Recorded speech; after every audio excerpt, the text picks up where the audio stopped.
Rent-to-rent education. Which one should you choose? What should you watch out for? What did I do? And what would I do if I could do it all again? In this video, I'm gonna save you the headache, the time, and a shit ton of money. I'm Simon, and I've built a 7-figure rent-to-rent business over the past few years, and I've reinvested that money into assets that I own. I've got a full team, so I've taken myself out of the business, and I do content like this to help you on your property journey. And today's video is all about education because it's a bit of a taboo. Some people do it and get amazing results, and other people do it, they spend a load of money, they end up with no results, and it can be pretty damaging. So I thought I would give you a guide to what I would do if I was starting again. I'm going to break it down into 5 sections, okay? 5 types of property education, what you can expect, what to watch out for, okay? And then some recommendations depending on your circumstance. Let's get into it. Number 1, free education. Now look, I know they say free advice is worth every penny, but some free advice, especially free content, is amazing, especially when you're starting out. So what I would urge you to do is soak up as much video, YouTube, podcast, audio, and also books, of course, or audio books. Just delve into as much as possible. And this should be your due diligence phase where you research all the strategies and figure out maybe which one's right for you. All right. Now, I do tons of free content for this very reason, to help you on your journey. So if it's rent-to-rent specifically you're interested in, this YouTube channel, my podcast, okay, you can even check out the Creative Cashflow Facebook group for loads of written and additional diary content. I'll link them below. All right, but free information is great. Now, is that enough? Well, it depends. I mean, you wouldn't read a few books and then try and fly a plane. So it's not really enough. However, it depends on your character. If you're somebody that can watch some free stuff and just have a go, you're probably going to need to invest in the agreements and some key compliance, but you may be able to do it. But you're going to be winging it. You're going to make mistakes. You're going to have to trial and error. So I would recommend looking at free information as the entry level to whet your appetite and start to do your due diligence, but you're probably going to need some more at some stage. Top tip here. If you're invited to a free property event, okay, just know there's going to be a pitch. You're going to get sold. They're going to tell you some of the information, but not all of it. That's going to happen. And I actually encountered this at the beginning of my journey. I went to a free course for a couple of days. I got sold. I remember my mate said, look, Simon, go to the event because it's wicked, but whatever you do, do not run to the back of the room. Do not buy anything. And what did I do? Ran to the back of the room.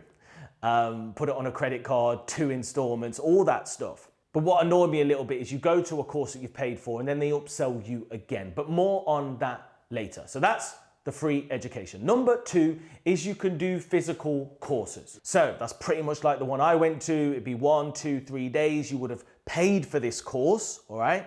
And you're gonna get educated on a topic that you're, passionate about or that you think can be the right fit for you.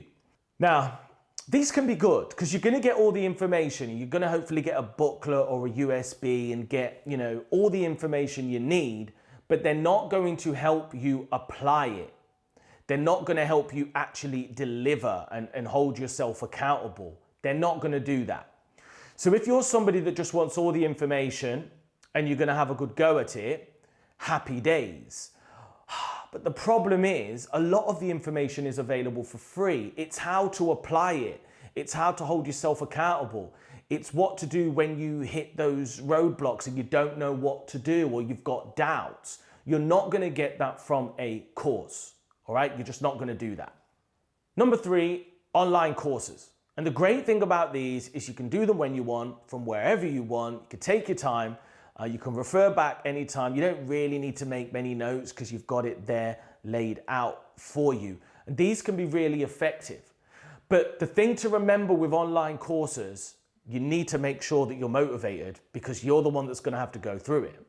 If you go to an in-person course, you're going to sit there. If you sign up to a course, you've still got to go through it. So be careful here. Really, really be careful. If you're going to do an online course, make sure you're committed. Do your due diligence on the company. Make sure it's the right fit for you. See if there's any ongoing support to help you along the way. And online courses can be fabulous. I mean, how much should you spend on one? How much is a piece of string? You know, you can get some for a few hundred and they go all the way up to a few thousand. But as I said, just really do your due diligence and check out the stuff. Also, check out if there's a guarantee, because if you do it and the content's not as good or it's not suitable for you, then hopefully you can get your money back and try something else. Now, 4 and 5, you know, they're the higher ticket types of education. And of course, you know, they're probably the best in terms of the value that you're going to get, because they're more about ongoing support. Number 4 is a mastermind. And a mastermind is essentially where it's not one-to-one, it's a group. And you might meet up every now and then on Zoom or in person and sort of mastermind together, learn together. So there'd be a coach that normally leads the mastermind.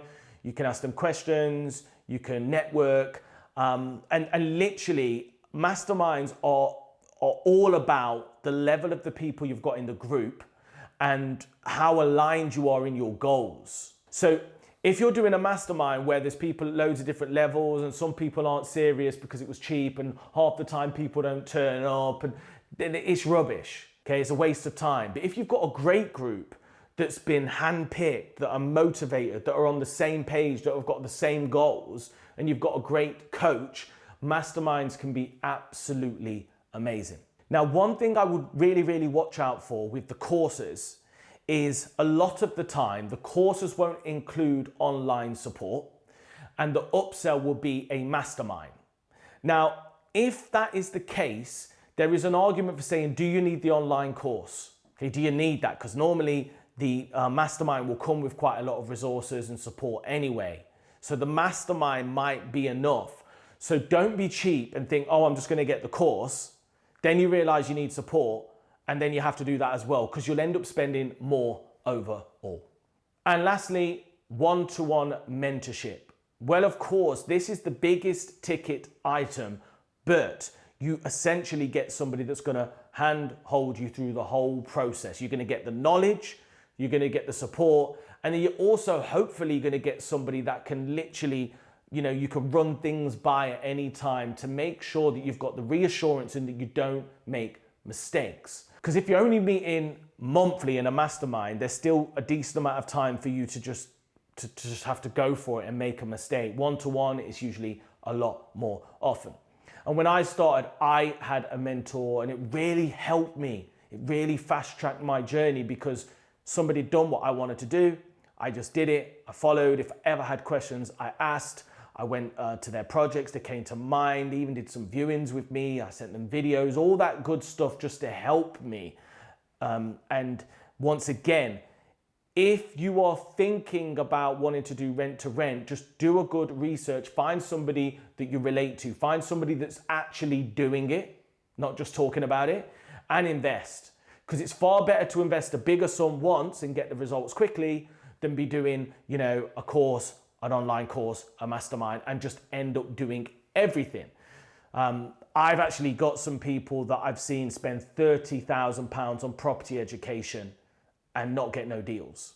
So you need to make sure that you pick, you do your due diligence, and then it doesn't matter how much training you do. If you're not willing to commit, you're not going to get results. So please do me a favor. If you're gonna do this, and you're going to invest in your education, make sure that you're ready and that you're willing to commit. Absolutely key. So closing comments, what did I learn? I learned free education is a must. If you're going to do a course, okay, just don't expect there to be any ongoing support. It's not really going to happen. If you're trying to save money, rather than just going for the course, it might be best to invest in a mastermind or mentorship, because you'll only have to pay once. You're going to get the results way quicker. You're going to get a better return on investment. So even if it feels more expensive, it might not work out like that. But you know, I did the free education, I did the pay course, I got upsold, I had a mentor, I've pretty much done it all. And a lot of you, okay, when I say, oh, I've got my mentor, you know, whatever, they're like, what, you got a mentor? Yeah. because education never stops. I'm still learning every day. So I have a mentor. I'm in Masterminds right now on other advanced property strategies and also business and digital and how I can grow the businesses and make sure that my branding and everything is on point across all the businesses. So I'm probably going to spend around £60,000 in mentorship and mastermind this year alone. So hope you found this useful. Do me a favor, comment below with any of your property education or education experiences. Don't name and shame, but let us know what's worked for you. Let us know what you've tried. Any questions, comment below, and I'll see you in the next video.